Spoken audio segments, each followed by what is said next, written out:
Chapter 13. Raggedy Ann's New Sisters. Marcella was having a tea party up in her room when Daddy called her. She left the dolls around the little table and ran downstairs. She took Raggedy Ann with her. Mama, Daddy, and their friend John were talking in the living room. Marcella had never met John, so Daddy introduced them to each other. He was a big man with kind eyes and a nice smile. His smile was as pleasant as Raggedy Ann's. Because Daddy, Mama, and Marcella liked him, Raggedy Ann liked him too. "I have two little girls," he told Marcella. "Their names are Virginia and Doris. Doris has a doll called Freddie. One time we were at the beach. They were playing in the sand and they covered Freddie in the sand. After they covered Freddie, they went further down the beach to play. They forgot all about Freddie. When it was time to go, Virginia and Doris remembered Freddie. They ran back to get him, but the waves came and pulled Freddie out into the water. They saw Freddie go under the water and they could not find him again. Virginia and Doris were very sad and they talked about Freddie all the way home." "It was too bad they forgot Freddie," said Marcella. "Yes, it was," John said as he took Raggedy Ann up and made her dance on Marcella's knee. "But it was okay after all, because do you know what happened to Freddie?" "No, what happened to him?" Marcella asked.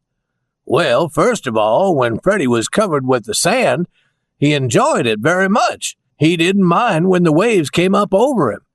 He thought Virginia and Doris would come back and get him. But then Freddie felt the sand above him move.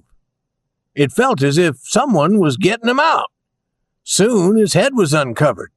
Now he could look right up through the beautiful green water. What do you think was happening? The waves were washing away the sand and uncovering Freddie. When he was completely uncovered, the undertow pulled him out to sea. Then the waves threw him up into the air with the ocean spray. The wind and the waves helped carry him back to the beach." Marcella couldn't wait to hear what happened next. The next day, Virginia and Doris found him on the beach, looking very happy after his wonderful adventure. "Freddie must have enjoyed it, and your little girls must be very glad to have Freddie back again," said Marcella. "Raggedy Ann went up in the air on the tail of a kite one day, and fell and was lost. So now I'm very careful with her." "Would you let me take Raggedy Ann for a few days?" asked John. Marcella was quiet. She liked the man, but she did not want to lose Raggedy Ann. "I promise to take very good care of her, and I'll give her back to you in a week. Will you let her go with me, Marcella?" Marcella finally agreed, and when John left, he put Raggedy Ann in his bag. "It is lonely without Raggedy Ann," said the dolls each night. "We miss her happy painted smile and her fun ways," they said. And so the week went by, slowly. When Raggedy Ann finally came back, all the dolls wanted to hug Raggedy Ann and ask her many questions. They could hardly wait until the time when Marcella left them alone. They hugged Raggedy Ann almost out of shape. She had to straighten her hair and feel her button eyes to see if they were still there.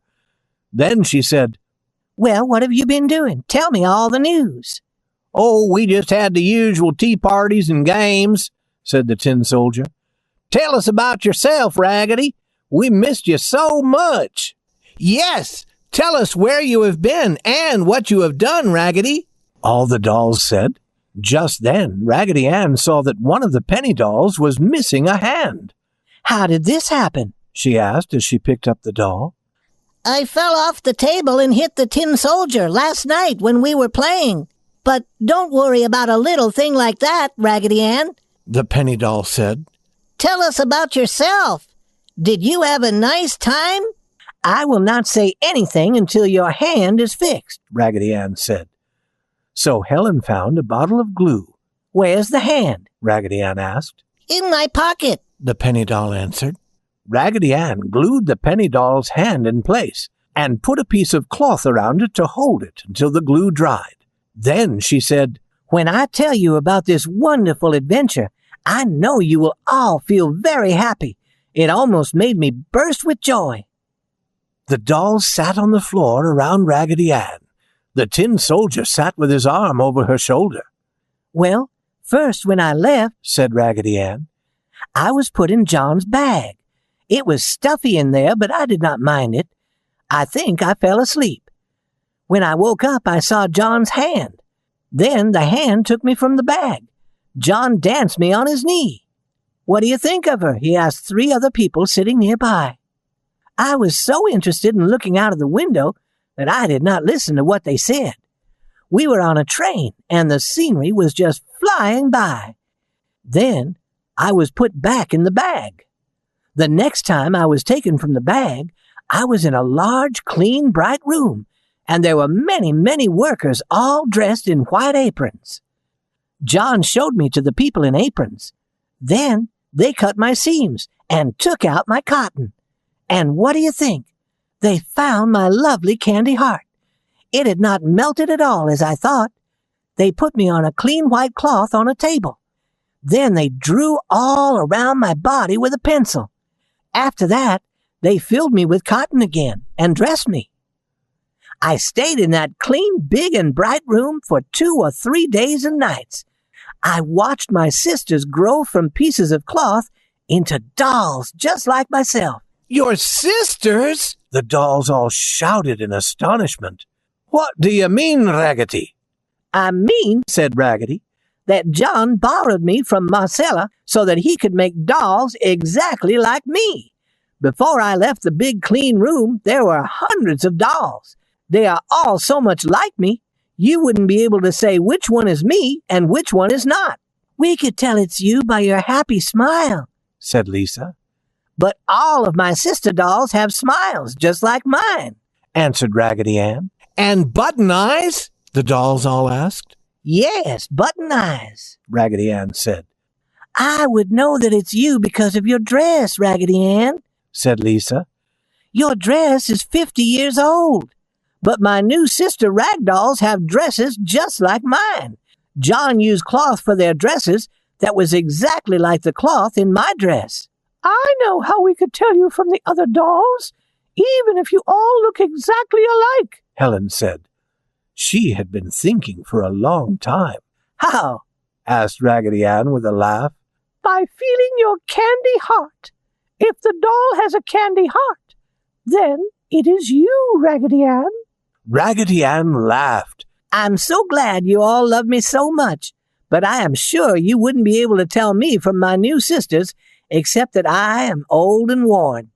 Each new doll has a candy heart, too. On each heart are the words, 'I love you,' just like my own candy heart." "And there are hundreds and hundreds of the new dolls like you?" asked the little penny dolls. "Hundreds and hundreds of them, all named Raggedy Ann," said Raggedy. "Then," said the penny dolls, "we are really happy and proud of you. The new Raggedy Ann dolls will bring the love and happiness that you give to others."